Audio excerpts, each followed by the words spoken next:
En el Club Náutico del Callao se llevaron a cabo los últimos preparativos para dejar lista la nave.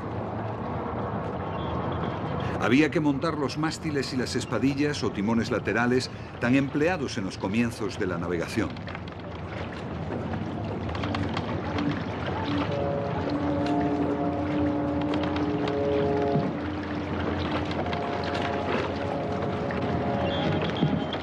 Con ayuda de una grúa se pusieron ambos mástiles que se mantendrían en pie, apoyados y amarrados sobre dos complejas piezas de madera, atadas a su vez al casco de juncos.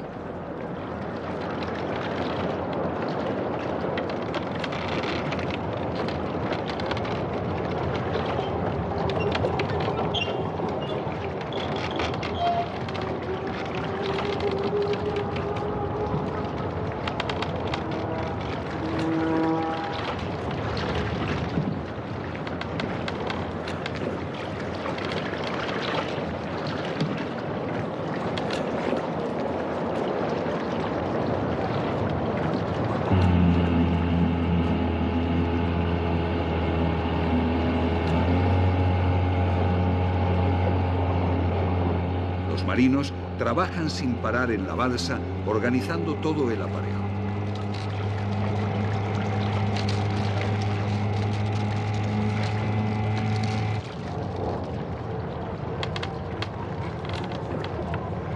Los dos timones fueron llevados con mucho cuidado a la nave.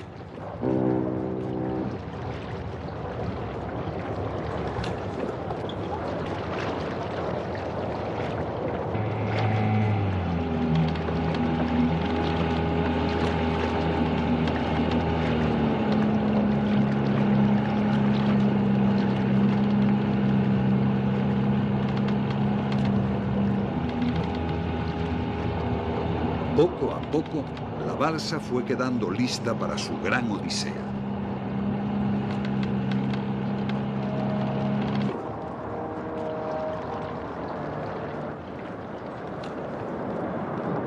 Pero había una sorpresa que se había mantenido en secreto hasta el último momento.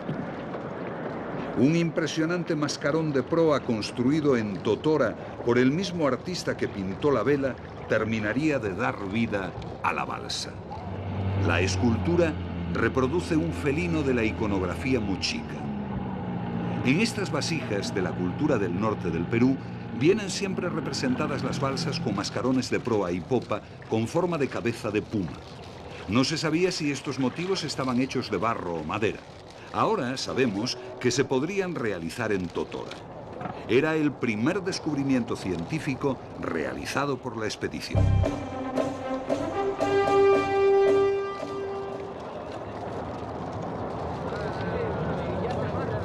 El Perú entero había tomado como suya la aventura. El 29 de junio, el día de la salida de la expedición, había mucha gente en el puerto del Callao y en el Club Náutico, dispuestos todos a dar la despedida a la balsa y a verla navegar.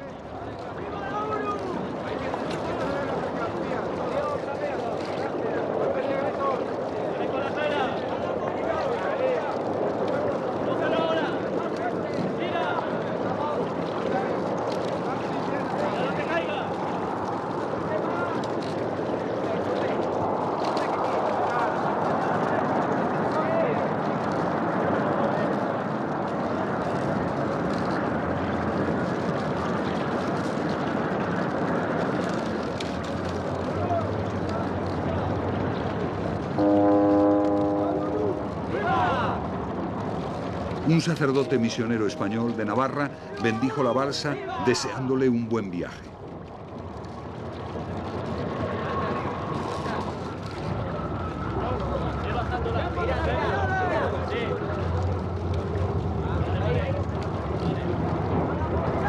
¿Escuchas, cambio?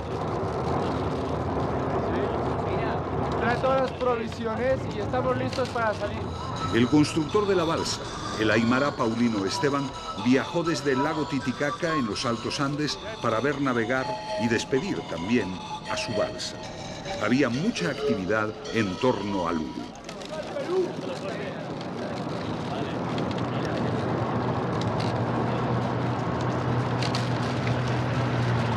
Un momento muy emocionante fue la llegada del explorador noruego Thor Heyerdahl, que venía acompañado por la arqueóloga Sonja Haoa, nacida en Rapa Nui, Isla de Pascua.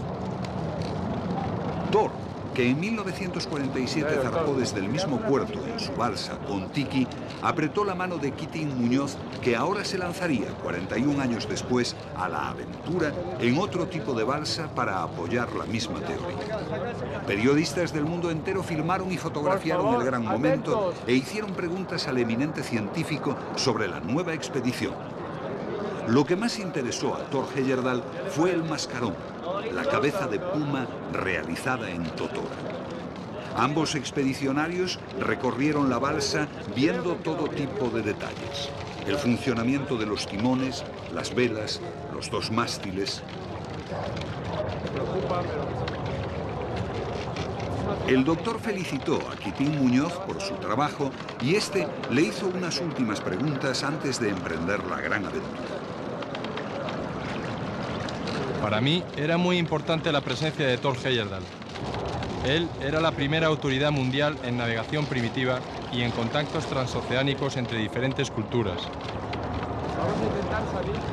Sus declaraciones sobre la seriedad científica del experimento eran todo un aval para la expedición que, por encima de la aventura, pretendía aportar respuestas serias sobre los posibles contactos entre América y la Polinesia. El embajador de España en Perú, José Luis Dicenta, entregó la bandera española.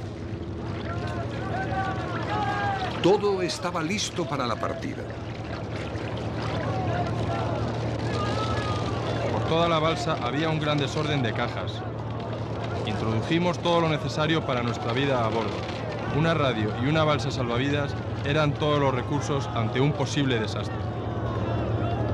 La gran vela se izó mientras los barcos de vela y a motor giraban impacientes en torno al agua. Un fuerte sirenazo indicó el momento.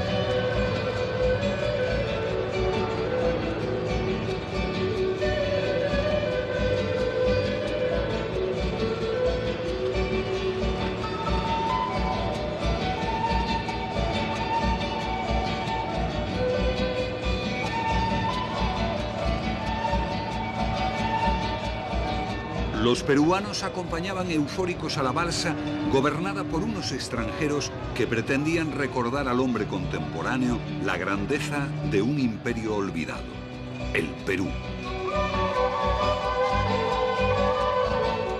Hace 1500 años, una flotilla de balsas con hombres extranjeros salían del Perú rumbo al sol. Ahora nosotros, también extranjeros, pretendíamos probar que la leyenda fue realidad.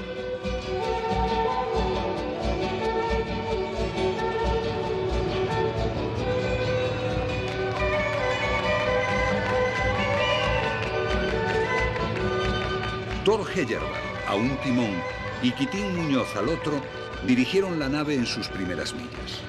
Los barcos que habían acompañado a la Uru se despidieron ya con continuos toques de sirena. Uno a uno fueron desapareciendo, y cuando el doctor Heyerdahl y el constructor Paulino Esteban abandonaron la balsa, los expedicionarios quedaron por fin solos ante la aventura.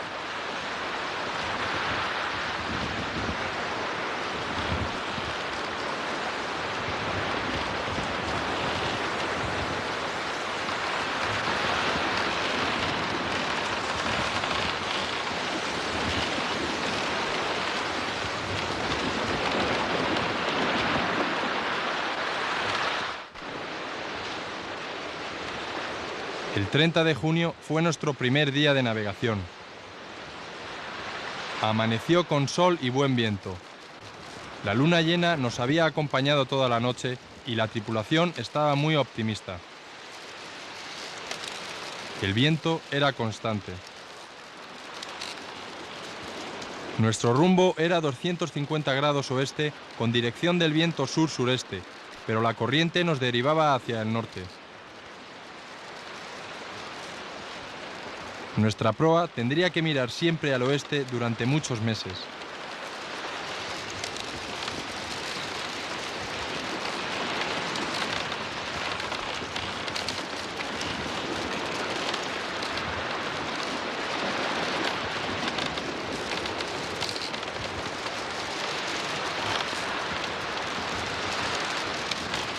La principal ayuda de la balsa en su navegación serían los constantes vientos alíseos y la fuerte corriente sudecuatorial que fluye como un río a 40 millas por día desde Perú, formando una gigantesca curva que lleva directamente a la Polinesia. Allí, los expedicionarios tendrían un abanico de posibilidades de llegar a cualquiera de los archipiélagos de los mares del sur. Pero ahora, están todavía muy cerca de las costas del Perú.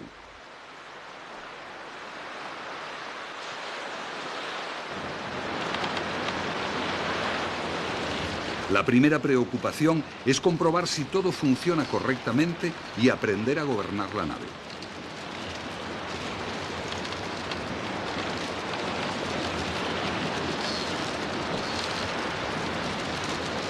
También tendrán que aprender a convivir.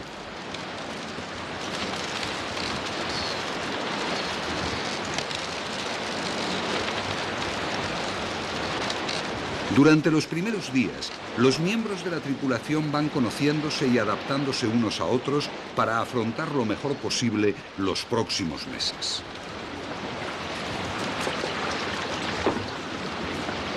Para evitar la monotonía, seguí el criterio de seleccionar hombres que entre ellos no se conociesen, de manera que tendrían mucho de qué hablar antes de agotar los temas. Elegí cada hombre por sus cualidades, tanto a nivel profesional como humano.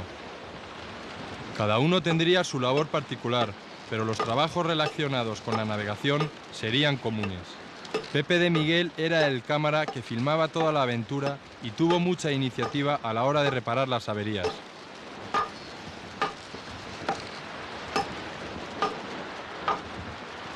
Kiko Botana procedía de las Islas Canarias.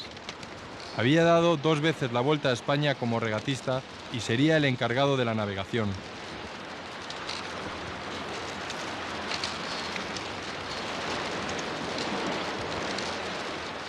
Juan Ginés García era teniente de boinas verdes. Nos encontramos en latitud norte 250 Su experiencia en este cuerpo de élite del ejército la utilizó en la expedición. Y Enrique nos ayudaba en las tareas de a bordo. Todos viajábamos y compartíamos la aventura con la balsa, que nos llevaba en nuestro intento por llegar a la Polinesia.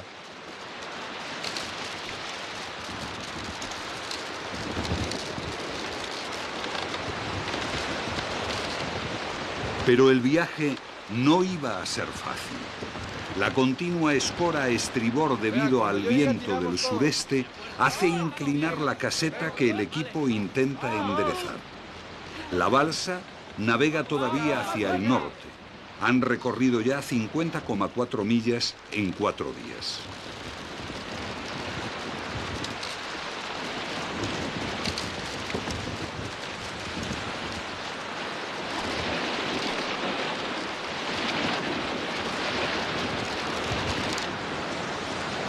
En la noche del 3 de julio ocurre el primer accidente grave. Debido a la fuerza del viento y de las olas, el timón de estribor se rompe. Como consecuencia de esto, la balsa se atraviesa a las olas que inclinan peligrosamente la nave. La situación empeora cuando otro fuerte ruido indica la rotura de la verga que sostenía la mayor.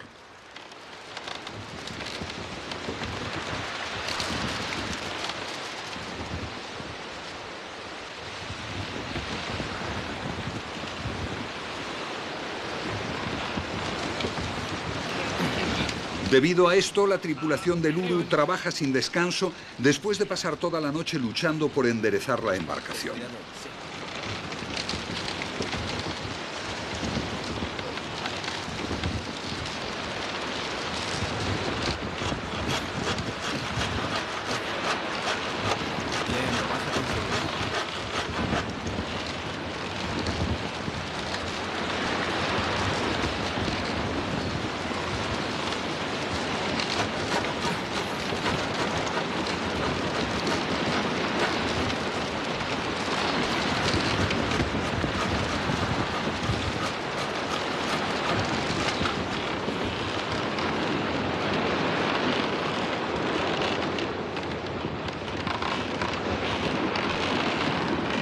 La balsa navegaba ahora con la menor y había llegado ya frente a la costa del norte del Perú, donde se encontraba Chan Chan, la capital del Imperio Chimú. Los chimús tenían la costumbre de navegar a lo largo de la costa sobre embarcaciones de juncos, a veces de dimensiones prodigiosas, desde el año 500 después de Cristo. Este antiguo pueblo, que levantó ciudades como Chan Chan y las grandes pirámides preincaicas del Perú, tenía también representaciones del antiguo héroe civilizador de piel blanca y largas barbas, hechos en arcilla o pintadas en cerámica y conocido como Contiquilak Viracocha.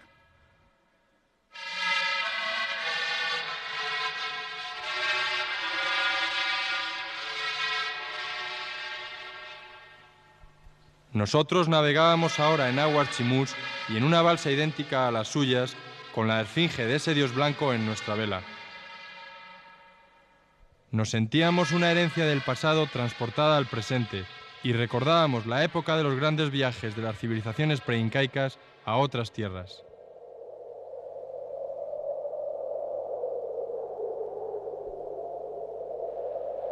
Los vientos seguían siendo del sureste y la corriente del Perú continuaba hacia el norte antes de girar frente a los acantilados de las Galápagos en su viaje hacia el oeste.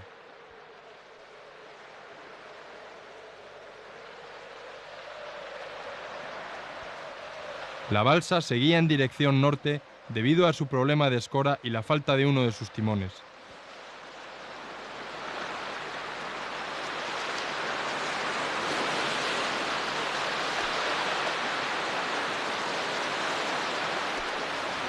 Mira la señal, ¿ves? Ahí llega. Sí, ahí está.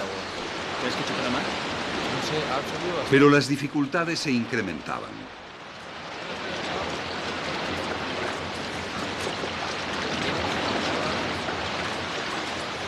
Quitín Muñoz, alarmado por la fuerte escora, decide echar la Zodiac para observar con Pepe de Miguel la altura del agua. El problema es preocupante y hay que poner freno.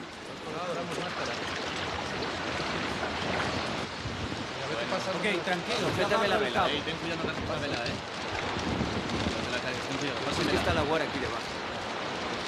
El equipo de la Uru deja las reparaciones de la verga y el timón y se disponen a distribuir el peso para equilibrar la balsa.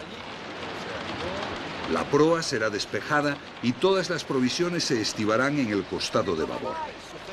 Que no se caigan.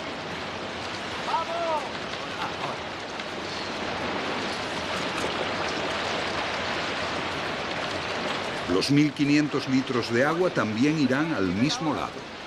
El trabajo lleva todo el día, pero merece la pena. La inclinación se ha mejorado mucho.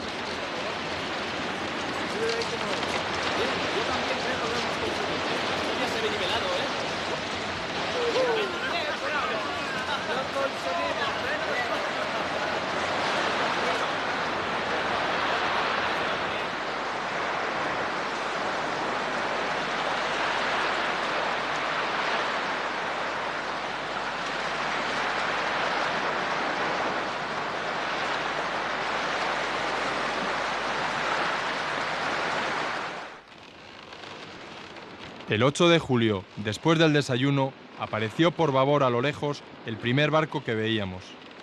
Eran americanos de San Diego que se dirigían al Perú. Habían visto la balsa en los periódicos y se acercaron curiosos. Lanzaron varias cajas de cerillas y nos desearon suerte.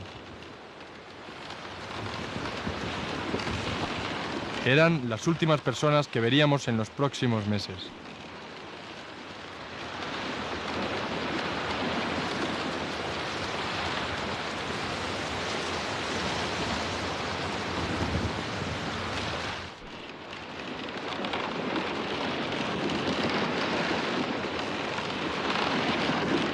Los días pasan rápidamente.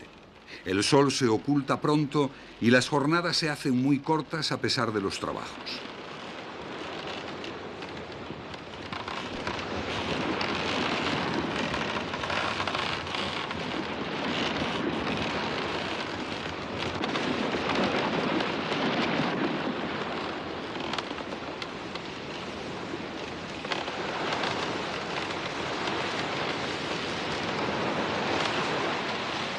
Todavía no han logrado establecer contacto de radio y en el Perú dan a la expedición por perdida.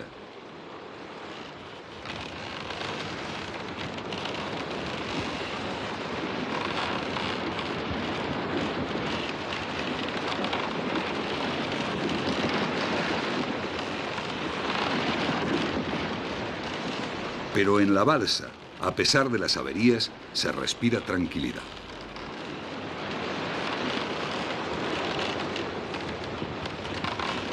El viento es constante y siempre sureste.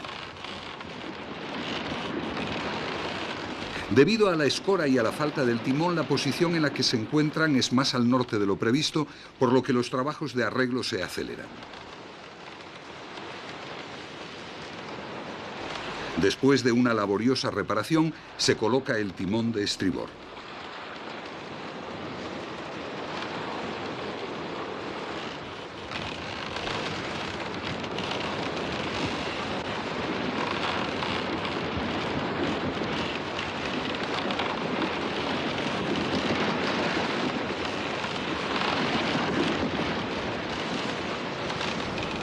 La verga de la mayor está también reparada y la tripulación se dispone a colocarla, aparejando la vela de nuevo.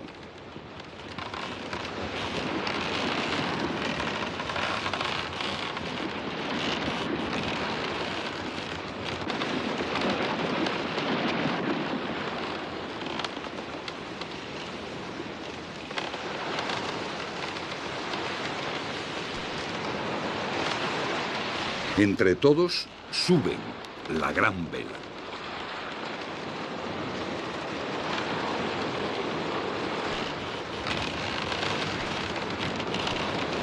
De nuevo todo funciona en la Uru. La tranquilidad reina en la balsa y los expedicionarios disfrutan de los rayos del sol y del descanso.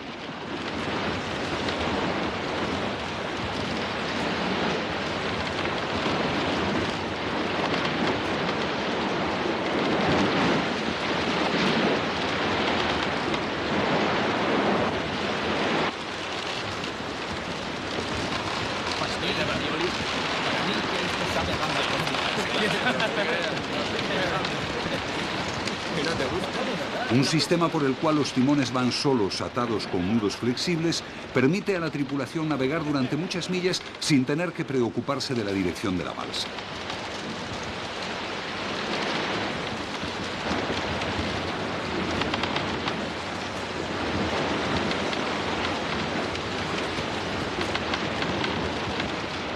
En su viaje llevan ya recorridas 850 millas y se encuentran a 120 millas al sur de las Galápagos con vientos muy del sureste.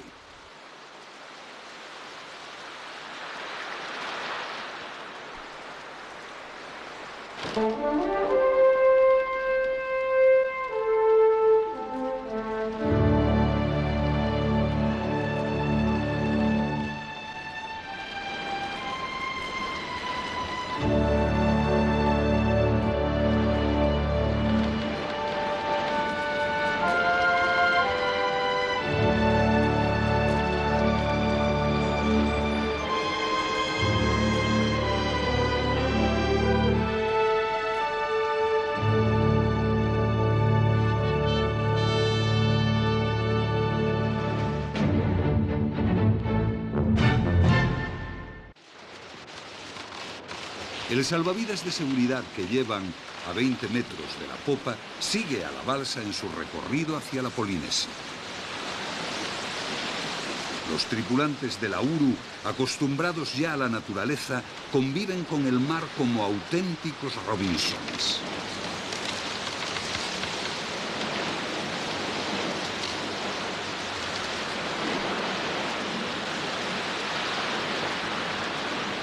La balsa ha pasado a ser su hábitat natural y solo dejan esta muy de vez en cuando para filmar, misión arriesgada, pues cualquier error podría dejar a la deriva como náufragos a los tripulantes del pequeño bote de goma en medio del desierto Pacífico.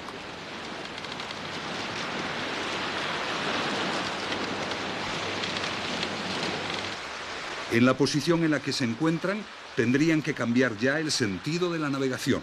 alejándose del todo del continente americano.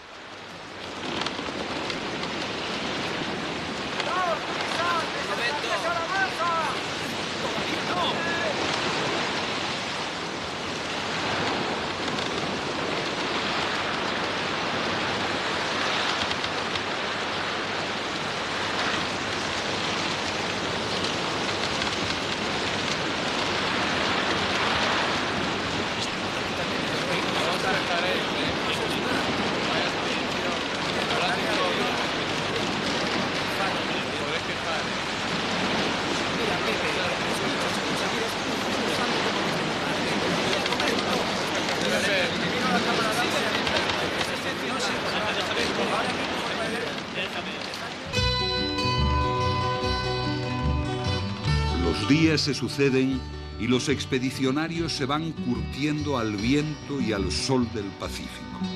Poco a poco se van haciendo más expertos en el dominio de la nave, pero esta siempre les da una sorpresa nueva. Ya han conseguido hablar con el grupo internacional de apoyo que han formado los radioaficionados y ya saben que no están olvidados del mundo. Navegan en una balsa de una época muy lejana que el hombre de hoy no conocía.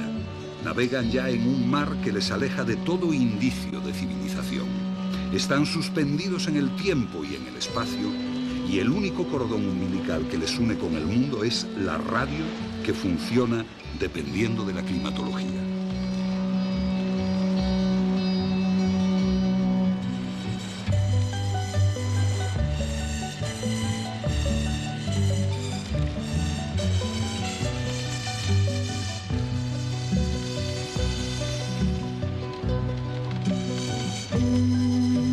Dependen de la naturaleza y de su instinto de supervivencia.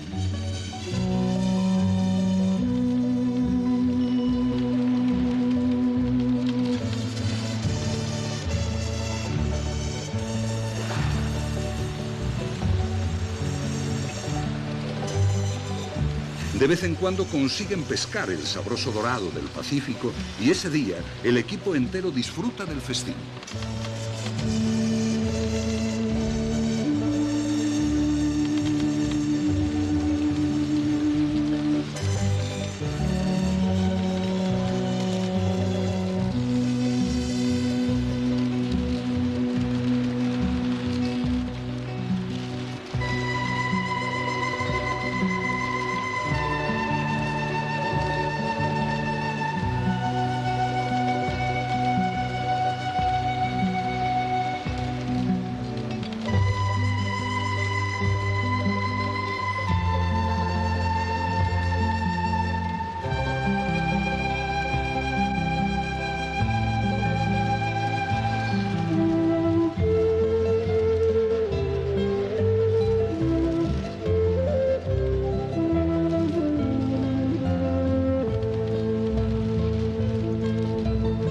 El tiempo es algo que sobra en la Uru y los expedicionarios no dudan en prolongar la digestión con largas siestas.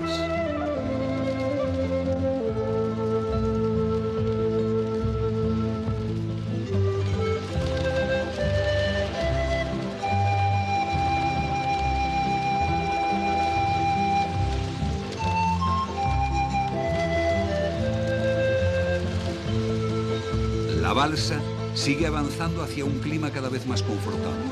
La temperatura comienza a subir. El agua va cambiando de color, transformándose de azul oscuro en verde esmeralda, y las puestas del sol cada vez son más bellas.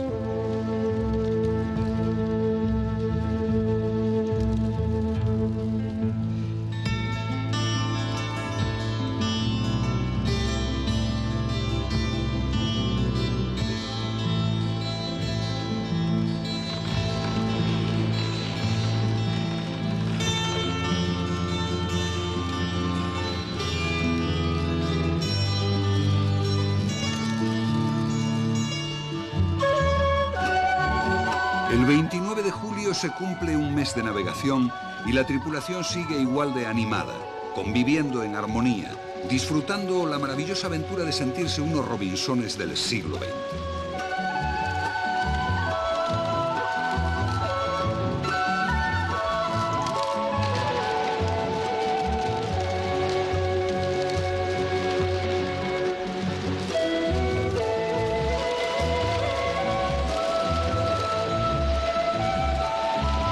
navegan buscando el sol. La totora no presenta indicios de haber absorbido mucha agua, pero les preocupa llevar un solo timón que cuidan mucho, pues el otro lo perdieron en una noche movida.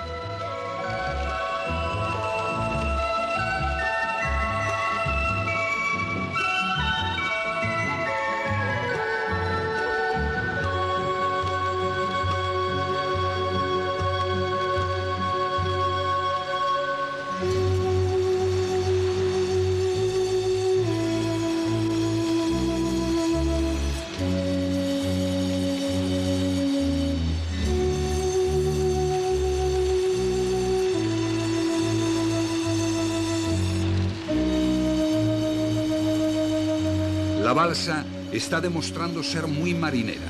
Deja tiempo a los aventureros a vivir en ella, realizando todo tipo de actividades, encontrándose todos ellos con excelente salud cuando ya han recorrido la mitad del camino.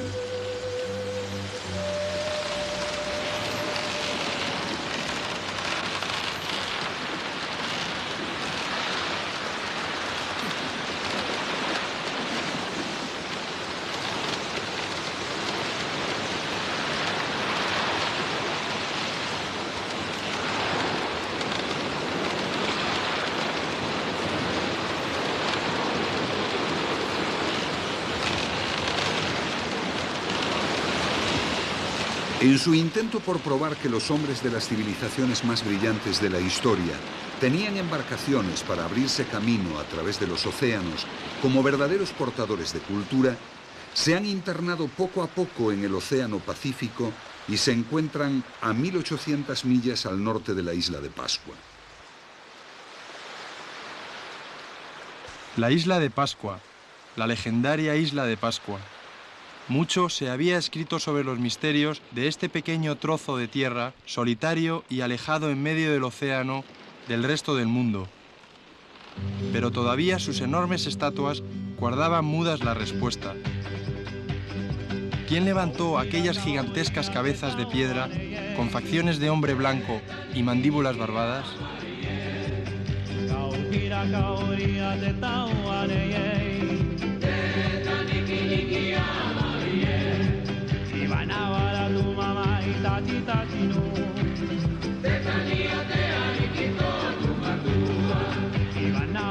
Cuando los primeros europeos visitaron la isla, vieron misteriosos hombres blancos con luengas barbas en la playa.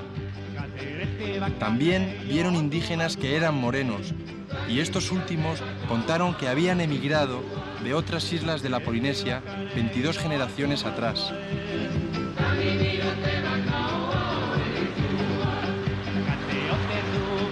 Pero la primitiva raza de la isla, los primeros en llegar, habían venido del este en grandes y extraños buques unos 500 años después de Cristo.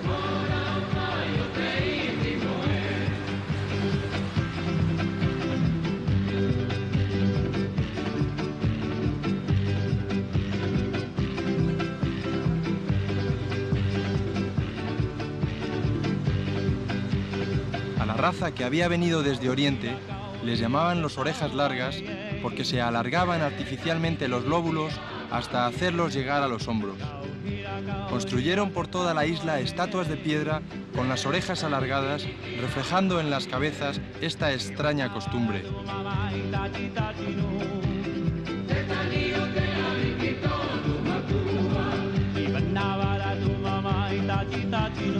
En el centro de la isla está uno de los cráteres apagados del volcán, el Rano Raraku, y en el fondo de este cráter están los sorprendentes talleres y canteras de estos arquitectos. Con hachas de piedra, los escultores cortaban bloques de 10 o más metros de largo y muchas toneladas de peso, que después de darle la forma humana, distribuyeron por toda la isla. Pero no fue esta la única gran obra de los habitantes de la isla.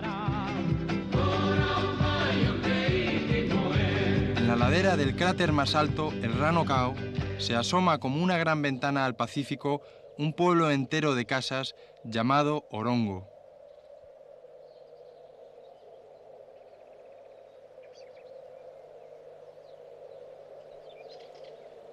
Este fue un centro ceremonial a lo largo de los 3 periodos culturales de la isla.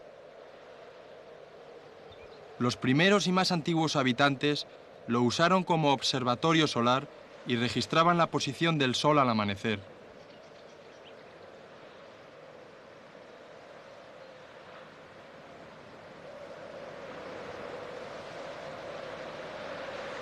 En el pueblo de Orongo se reunía la población entera de la isla en el periodo inmediato al equinoccio de primavera para ver la competición anual en la que los participantes nadaban con pequeños botes de juncos de totora hasta las islas llenas de aves marinas, en busca del primer huevo de golondrina de mar.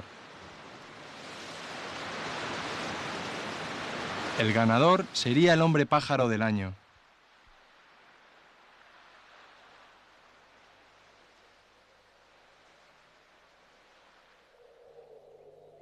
La totora para los botes la obtenían de los lagos de los cráteres de la isla.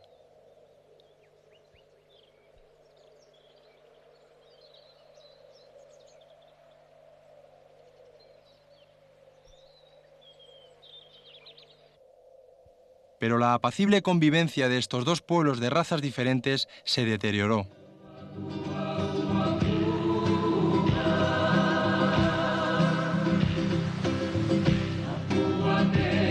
Los orejas cortas de piel oscura y superiores en número exterminaron en una cruel batalla en la llanura del Poike a los barbados orejas largas.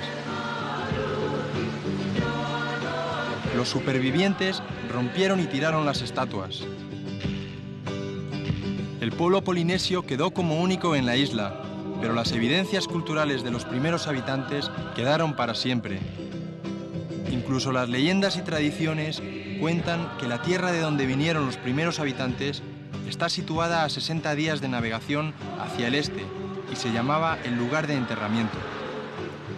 En aquella tierra el clima era tan extraordinariamente cálido que a veces la gente moría por efectos del calor y durante determinadas estaciones las plantas y todo cuanto crecía quedaba marchito por los rayos quemantes del sol. Yendo hacia el este, en la dirección y la distancia que señalan las tradiciones pascuenses y similar a la descripción, lo único que se encuentra es la costa desértica del Perú. Los estudiosos modernos desecharon una influencia desde este lejano lugar a pesar de las claras evidencias, con el argumento de que las naves sudamericanas eran incapaces de cualquier viaje por mar abierto. Sin embargo, nosotros habíamos sobrepasado ya el paralelo de la isla de Pascua, viniendo desde el Perú y en una balsa de totora idéntica a las usadas por los orejas largas.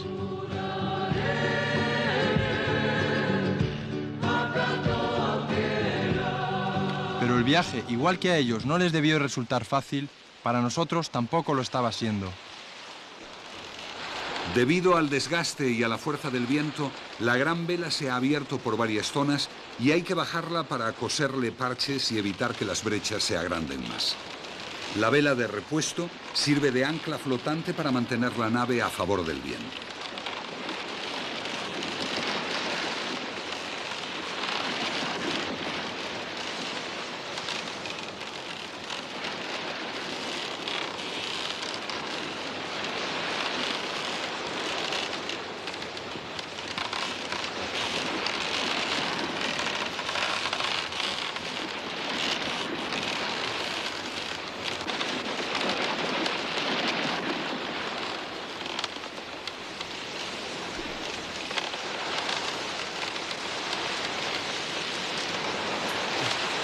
Antes de oscurecer, la gran vela se hincha de nuevo al viento con algunos remiendos, empujando la nave hacia su destino. El horizonte sigue siempre lejos, pero la Polinesia se encuentra cada vez más cerca.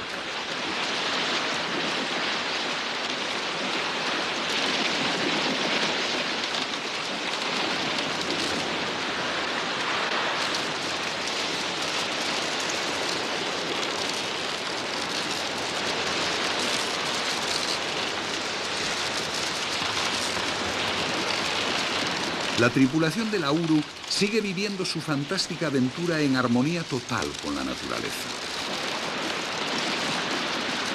Parece que lo único que han hecho en sus vidas es navegar en balsas primitivas. La noción del tiempo ya no existe en medio de aquel sueño irreal.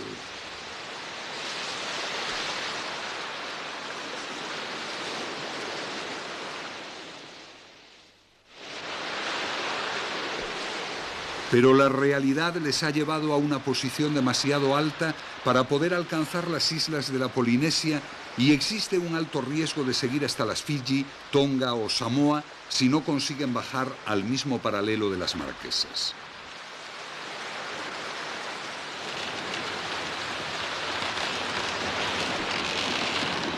Pero las circunstancias parecen no querer ayudar a la expedición.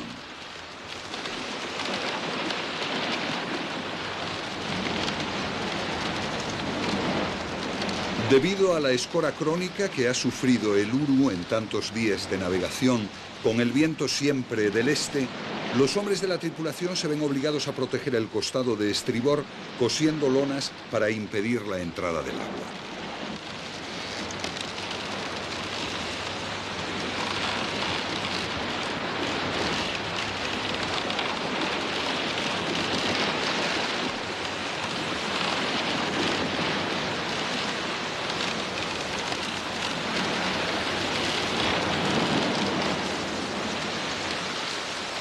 La balsa navega con dificultad para bajar unos grados hacia el sur.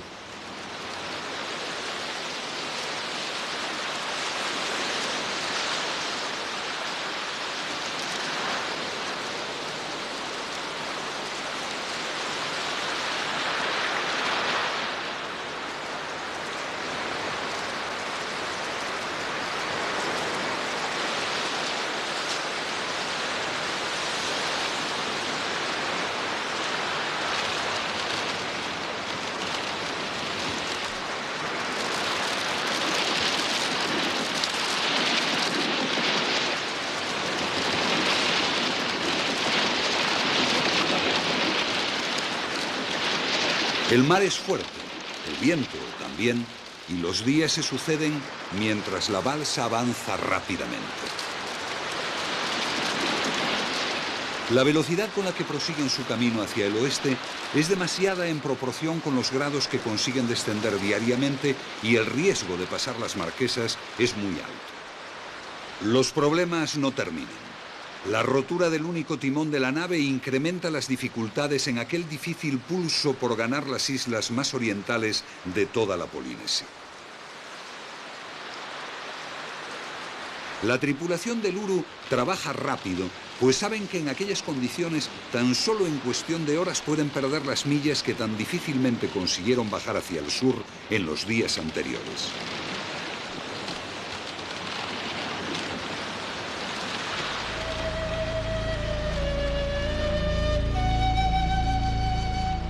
Al no tener ningún timón, los 5 hombres se reparten la tarea de gobernar la nave y reparar la espadilla rota. Con los vientos de la vela dirigen la balsa para no dejarla atravesarse de nuevo a las olas.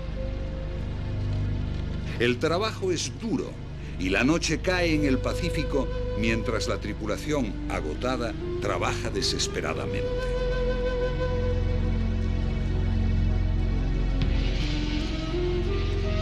Es 16 de agosto. Llevan ya 49 días en el mar desde que salieron del Perú. Han recorrido 3.600 millas marinas.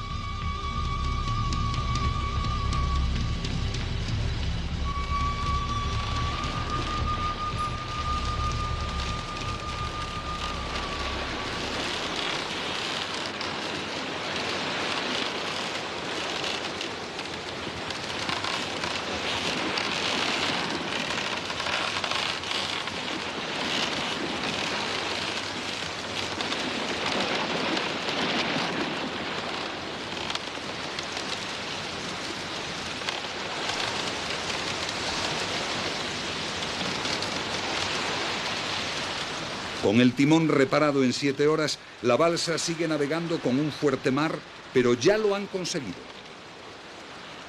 Las islas Marquesas se encuentran ya casi frente a ellos y los hombres luchan por seguir ganando millas hacia el sur.